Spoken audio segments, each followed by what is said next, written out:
Webster defines crunch time as a critical moment or period, like the end of a game, when decisive action is needed.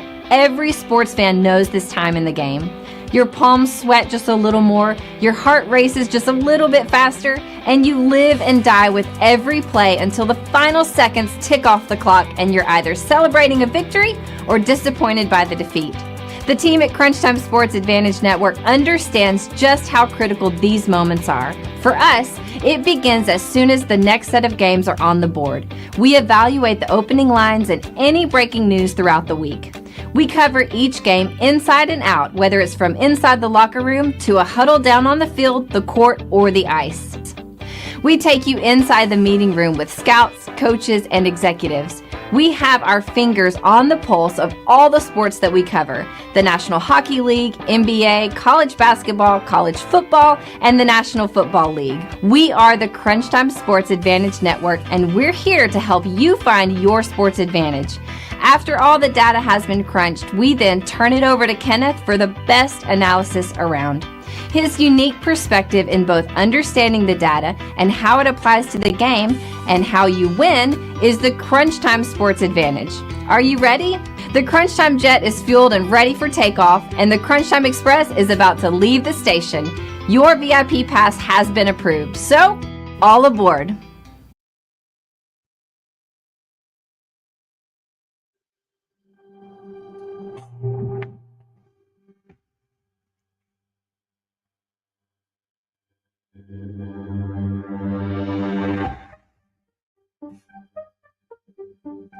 Welcome to the 2024 College Football Team Autopsy Report.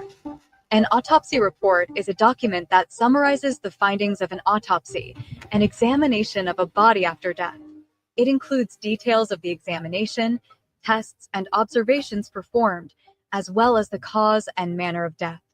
Just like a real autopsy report, the Crunch Time Sports Advantage Network College Football Autopsy Report examines a team's body of work after the season has concluded. This report includes a review of the team's season win total and whether they met expectations, key offensive, defensive, and special teams metrics that shaped the season, a deep dive into coaching decisions, including situational play and fourth down aggressiveness, a final season grade, evaluating execution, performance in key moments, and consistency, the final verdict, analyzing what went right, what went wrong, and what must be fixed for 2025. With the 2024 season in the rearview mirror, it's time to examine the patient. To present the findings, we have called in our Chief Medical Examiner and Senior Analyst, Kenneth.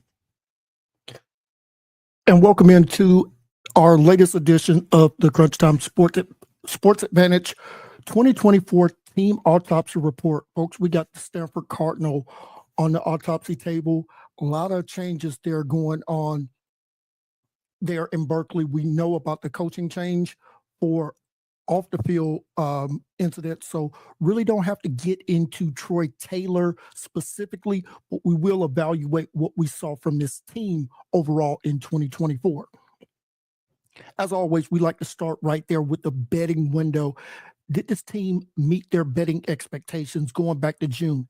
This team opened with a season win total in June of 3.5. Folks, they couldn't even get to 3.5 last year, so fell short of that expectation. When we look at our composite win total, we have 3 unique statistical categories that make that up. So we projected this team just a little bit better than what even the Vegas odds makers had there in the desert at 3.8.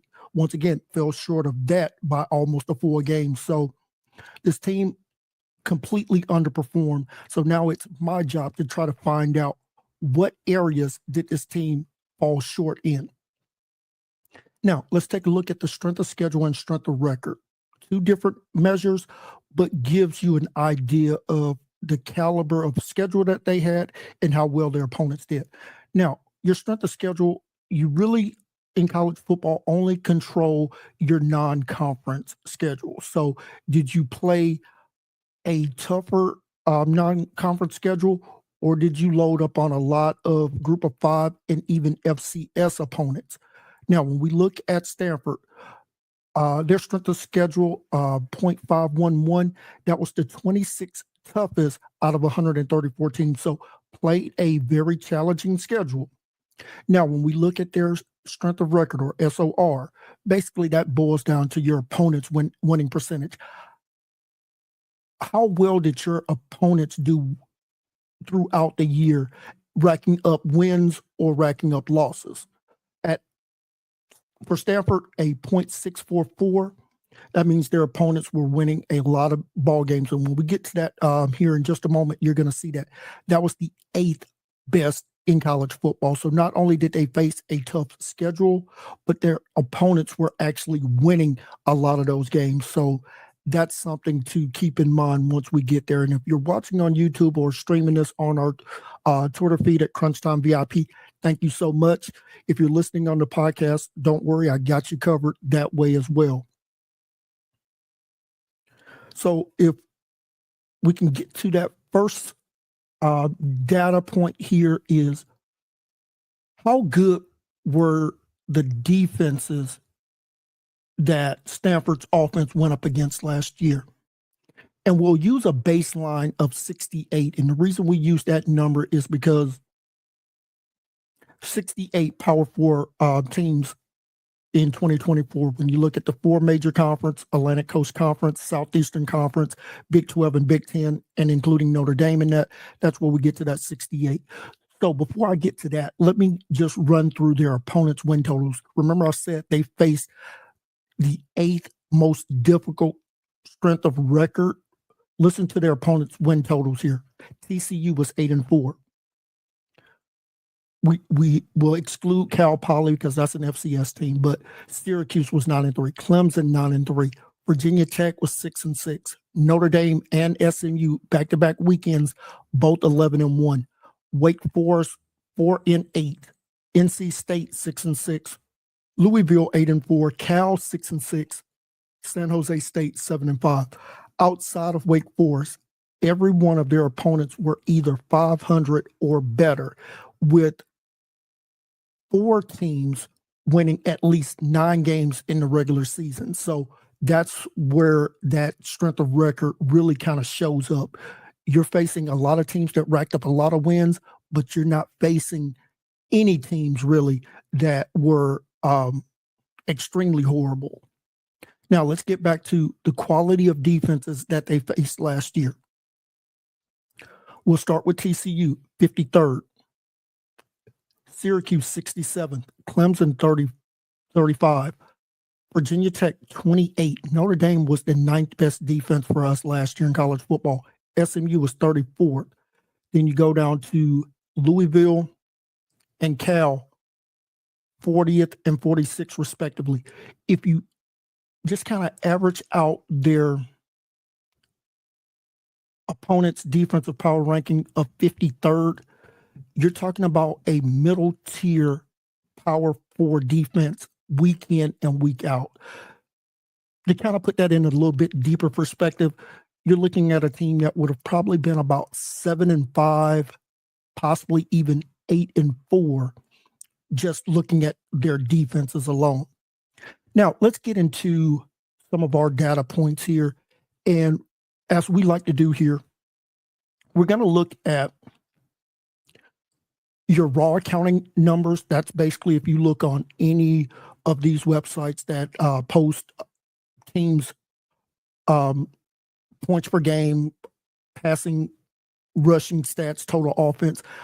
Those are what we call raw accounting numbers. And then we'll give you our adjusted number in those categories. Basically, we're going to adjust what their stats would have looked like had they played just the teams on their schedule, adjusted instead of just their raw numbers. Okay, so the average team last year scored about 28 points per game. When we look at both Stanford's raw accounting numbers and our adjusted points per game, absolutely identical, 22.8 points per game. So you're talking about almost a full touchdown less than the NCAA average last year. The average team threw the ball for about 227 yards per game. When we look at Stanford, their raw numbers say 191, but when we adjust that for their opponents, 159 yards. So a deficit of 33 yards passing per game. Now, when we look at the rushing numbers, average team last year about 160 yards on offense.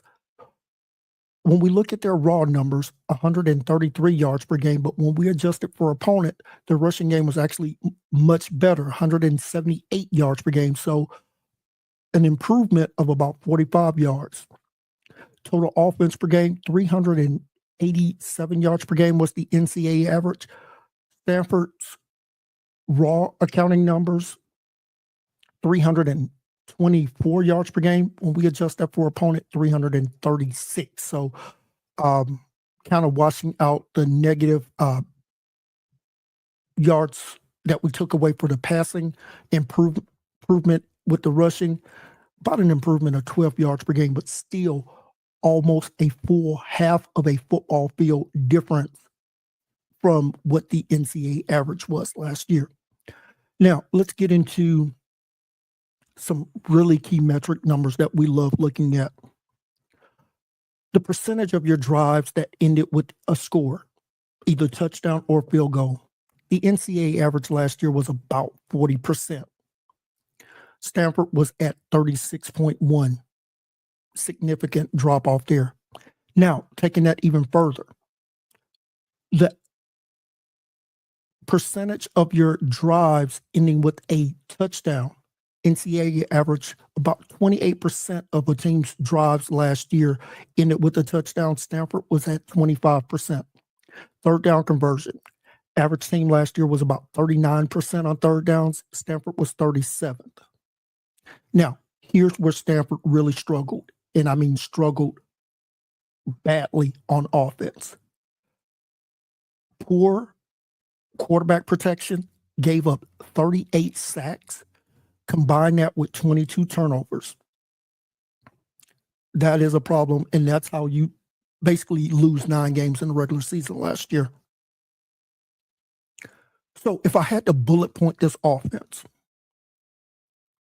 ineffective and struggled to sustain drives, and just listening to and watching the numbers that I just gave you, that will explain a lot of that. So let's take a look at our 3 E's. How effective, how explosive, and how efficient your offense was last year. Stanford, from an effective standpoint, was 104th out of 134 teams last year. As being explosive on offense, 112th. And as far as being efficient, 95th in college football last year. The Stanford Cardinals ended the regular season for us last year as the 106th rated offense last year. That is not going to win you a lot of ball games, no matter how good your defense may perform. All right, let's flip it over to the defense here. And what kind of quality offenses did your team face last year? We'll use that baseline number of 68 once again. TCU was 17th. Syracuse was 20th. Clemson was 13th. Virginia Tech was 34th. Notre Dame had the 4th best offense in college football last year for us. SMU was 10th. NC State was 43rd. Louisville was 18th. So 8 of their 12 opponents had an offense with inside of that top 68. Folks, remember I said that their opponents' defenses were really good. When you average out their opponents' offensive power rankings, 37th, now you're looking at an offense that would have been on a team that was either 8-4 or more than likely 9-3. So this team week in and week out was just a murder's row, especially when you look at the 2 middle quarters of the season. When you're facing Syracuse, Clemson, Virginia Tech, Notre Dame, SMU, Wake Forest, and NC State from your first bye week to your second bye week. That is an absolute gauntlet. And if you're not a team that's built to handle that kind of talent, this is where you rack up a bunch of losses. And you can look at their schedule.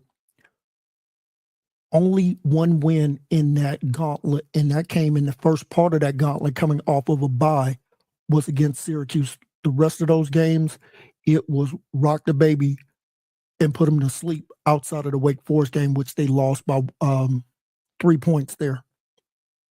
Now, let's take a look at their defensive metrics, and I'll go through that really quickly here. Now, Stanford gave up 33.7 points per game. When we average that out, adjust that out for opponent, actually a little bit better, 28.7 points per game. So a 5 point per game improvement when we adjust for opponent. Their passing yards allowed 281 yards per game. But when we adjust that for opponent, it's actually a much better data point there. 229 yards per game, almost 52 yards improvement there for their pass defense.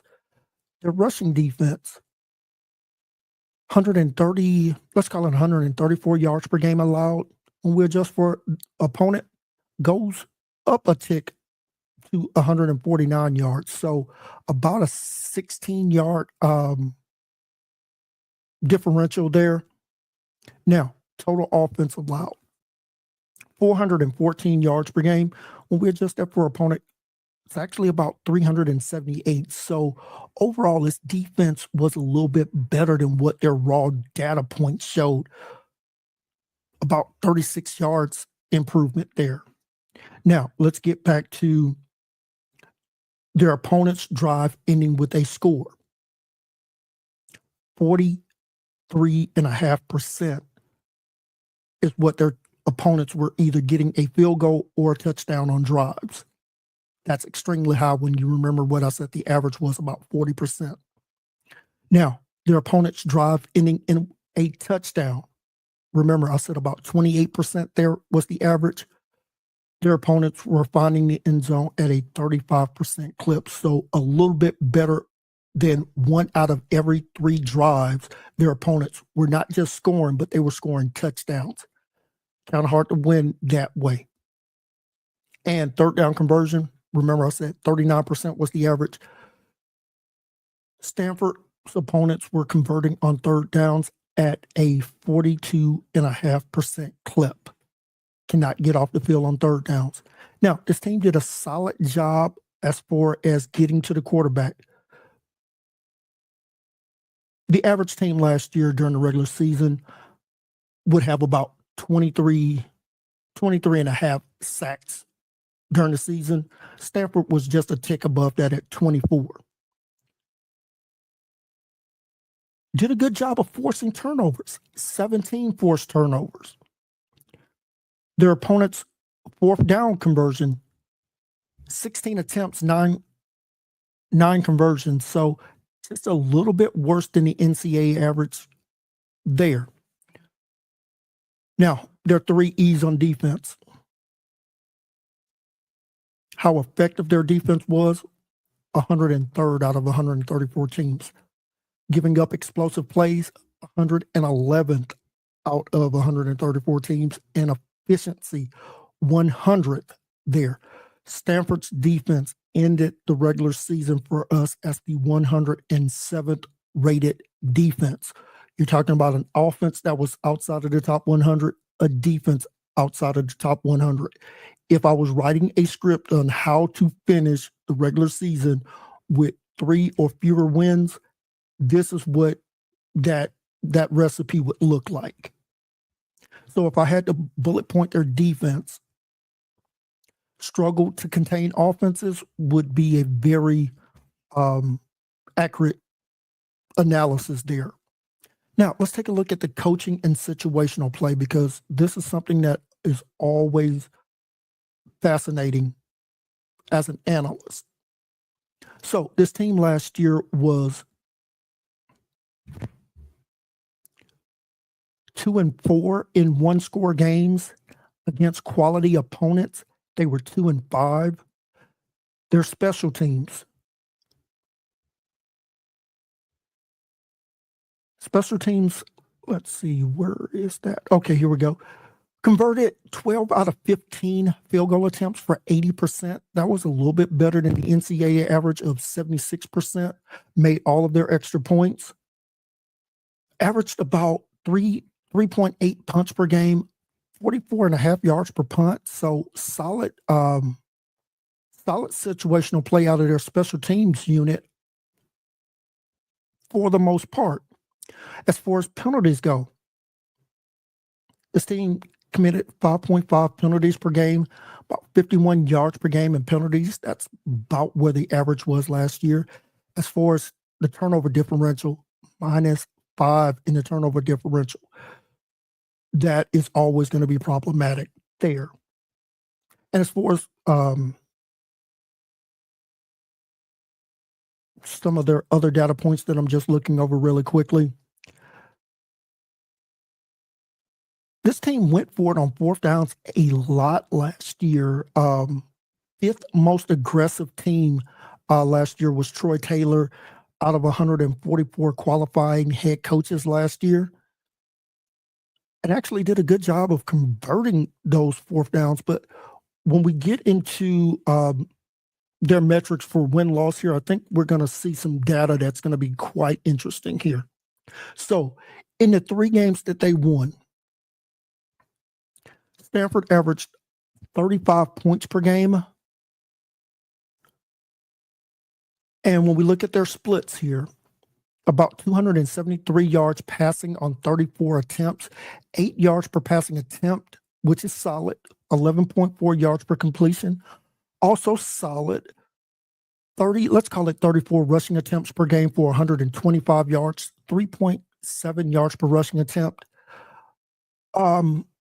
You kind of want to see that in college football to be at least another 4 yard better than that. 4.5 is good in college football. You would like it to be closer to 5, but 4.5 is at least a baseline for you. Averaged about 398 yards per game in total offense, almost 6 yards per play. 3 touchdowns to 1.3 turnovers per game in those wins. Converted 33% on third downs. And their fourth down conversions, this is going to be very key here. They were 4 for 5. No, I'm sorry. They were 5 for 5 going for it on fourth downs in the games that they won and only committed 4 turnovers.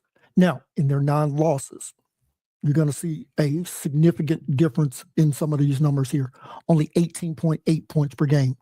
Still throwing the ball about 30 times per game. So only 4 fewer passing attempts per game, but that passing yardage goes from 273 down to 164.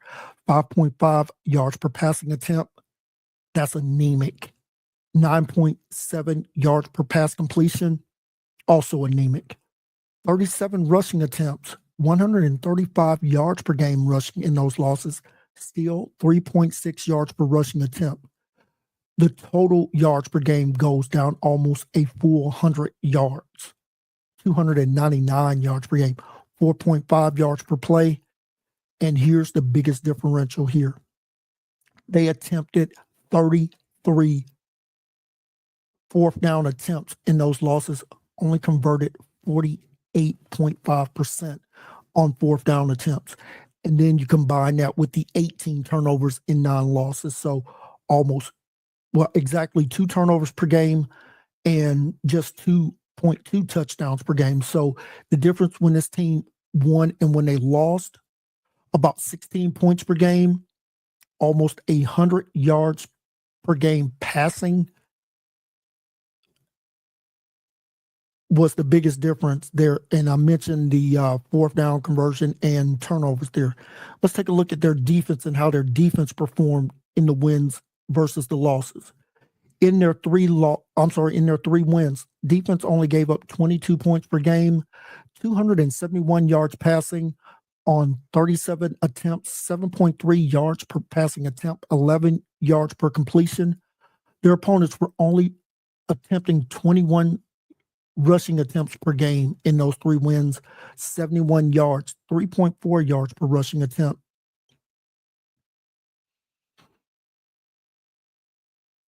And they forced 4 turnovers in those three wins. Now, in their 9 losses, this defense was giving up 37.6 points per game.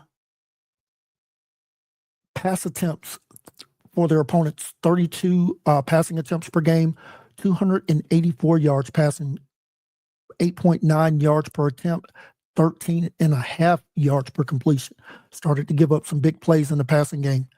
As far as the run game, their opponents rushed for an additional 14 rushing attempts per game and saw that rushing yards per game double. 154 yards per game rushing, 4.4 yards per rushing attempt.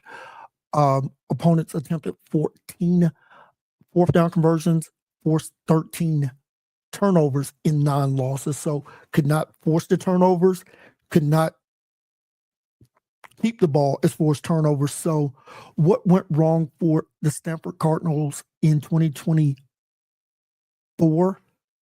Inconsistent quarterback play, weak pass defense, and poor third down defense. So without any further ado, folks, I'm really excited to kind of reveal what their final grade was here.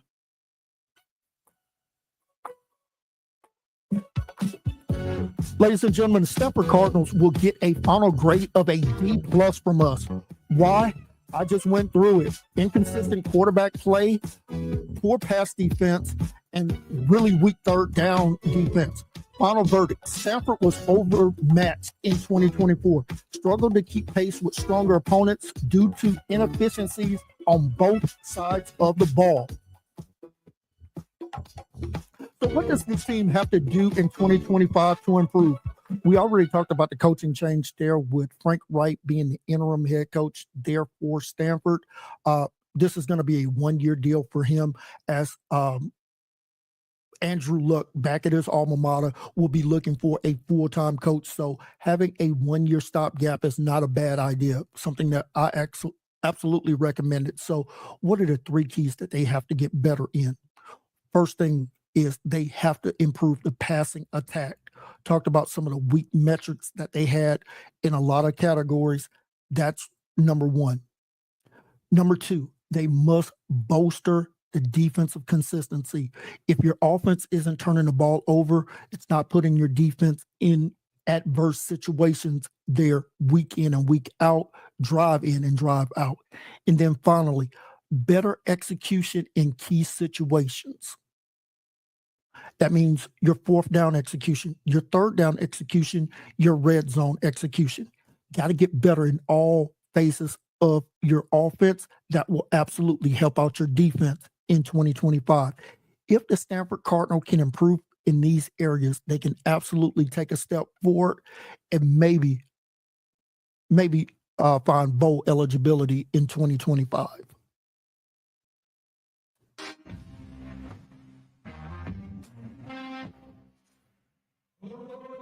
Thank you for tuning into this podcast.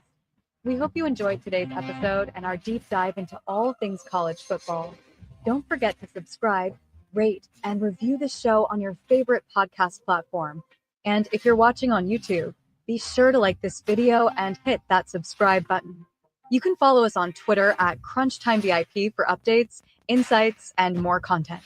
And make sure to visit our website at CrunchTimeSportsAdvantage.com for in-depth blogs, game previews, and information about our Crunch Time Express handicapping packages.